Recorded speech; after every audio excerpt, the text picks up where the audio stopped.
isumpang dayta Diyos mon tapno matay kan kuna natin ni Job kuna ni Job kinti asawa ng kabsat saka ka lang kadi agyaman iti Diyos nukas dahil nga daamin tingkan wadda dagiti maawat mo nga kinabaknan kuna na no dumadaan ka kadin dagiti panagrigrigat no dumadaan ka dagiti trials iti panagbiag hang kakadin agyaman kiniapo kuna na saka ka lang ba magpasalamat kung ang lahat ay meron sa'yo sabi niya po paano kung walang-wala ka na sabi niya hindi ka na ba magpapasalamat sa Panginoon sabi po ni Job sa kanyang asawa mga ginigiliw so araw-araw po tayong nagpapasalamat sa Panginoon hindi lang in season of birthday hindi po lahat ng oras at panahon ng ating buhay,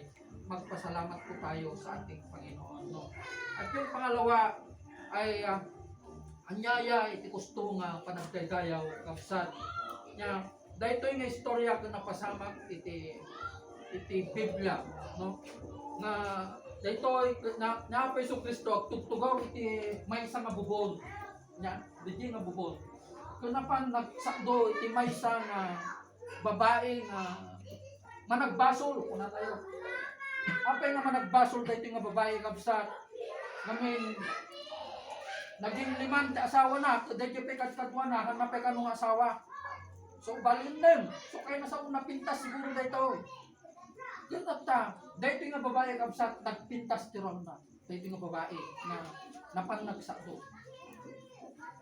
tayo din pan kinihapo Hesus Kristo kapsat timbaga na po kanya na dumtangan iti aldaw nga iti gusto nga panagdaydayaw iti Diyos babaen iti kinapudno ken espiritu kuna ng kapsa tadamdamagan na ngamin anyaya ti gusto nga panagdaydayaw kung kuna dayto nga babae bagbaga na ti libro ni Moses ditoy nga datay ko ang daydayaw tayo daytoy nga bantay kuna na haning kuna na Hesus Kristo kanya ng kapsa dimtengen ital daw nga itatan ko na ito na at ngayon na nga na ang tunay na pagsamba sa Diyos ti gusto nga panagdaydayaw iti Diyos babaen iti espiritu ken kinapudno ti kaya nga sa unti espiritu ken kinapudno ibagbagana di bagina ni Apo Hesus Kristo nga iti gusto nga panagdaydayaw tayo babaen iti ken ni Apo Hesus Kristo nga daydayaw tayo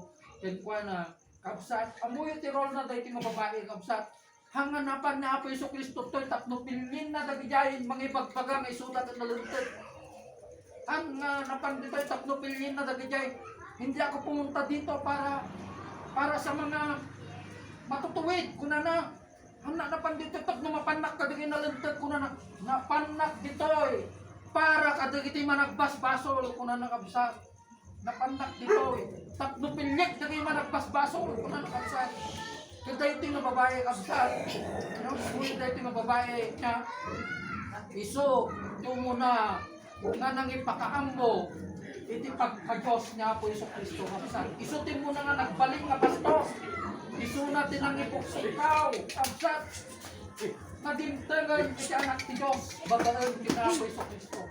Imagine that, may isang managbasol nga tao, pinili na Apo Hesus Kristo, tapno ipakam muna iti pagka-Diyos o iti Diyos, tapno ipakam muna iti panagsangpet iti Diyos. Kung nakadu iti naisalakan, iti dahil nga lugar kapsat, babaen lain iti may isang babae, na managbasol kapsat. Ano yung baga na po nga pinili na dagiti pati, isuda pa nga mismo tinang irurumang kanya na, isuda pa tinang ipailan sa di cross. Kadagito yung mapapadi, isuda ti abogado ti Israel. Ti isuda ko matimang pasangbay iti Kristo. Di Israel, aligtad, isuda pa mismo tinangi.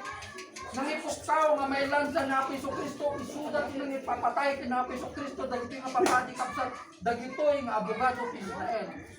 Kung tinakam-ammo, ti panagsangpot na Apo Hesus Kristo, awan sa bali, dagiting managpaso ng tao, dagit babaeng Samaritana, diyan. Oo. Dahil yan tinang ipukpuk sao. Dimtangan ti Kristo. Umay kayo, umayukitan. Kuna na. Simbang peteng. Dahil yan ti Diyos. Kuna na. Nagado ti simurot kanya na. Kaya nagado ti na isalakan. Babae tayo. Itimay sa nga babae nga magpaso. Magsak. Sumahan tayong mabalin nga kondenahan. Timay sa nga tao kabsak. Ani apo laeng. Timang kondena timay sa nga tao. Nung nalintag ka unuhan. Kas may sa istorya tayo ito nga babae kapsat. Nga pinili na po. Pinili na. Nga nagbaling na pastor na kapsat. Dahil ito nga Samaritan woman. Nga nakadado ito na isalakan. Babaen kayo kami. Nga, babaen kayo kami. Kaya nga, palagi kong sinasabi mga ginigiliw, may pag-asa sa Panginoon. Ang Diyos, hindi niya tinitignan yung bulok natin kahapon, kundi ang tinitignan ng Panginoon, yung laman ng puso natin, yung hangarin ng puso natin, na magsisi, magbago, at tumalikod sa ating mga kasalanan. So I hope you are being inspired sa istorya na ito na nangyari po sa salita ng Panginoon. Magigilin, tayo po ay nanalangin. Yes, Lord, magyaman kami